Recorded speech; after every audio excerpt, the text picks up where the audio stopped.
જઈએ, કૃષ્ણની મૂર્તિ હોય તો બાજુમાં રાધાજી પણ હોય, ભગવાન શ્રી રામની મૂર્તિ હોય તો સીતાજીની મૂર્તિ પણ હોય, અને શિવજીની સાથે માં શક્તિ માં પાર્વતી તો હોય જ હોય. હા, તે તો ખૂબ સારું નિરીક્ષણ કર્યું.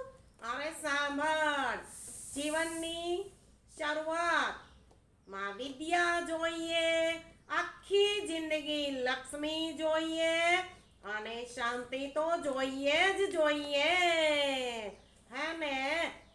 હા, એ વાત પણ સાચી.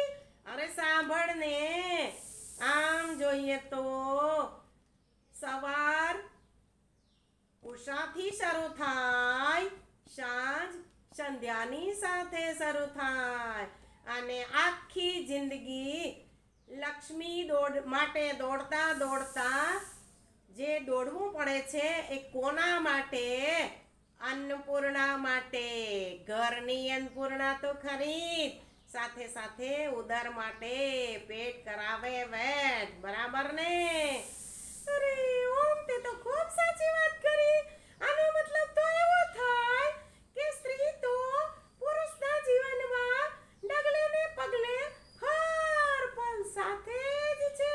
હા, કેમ નહીં? તેથી જ તો નારી તું નારાયણી. નમસ્કાર. વાહ, ખૂબ સરસ.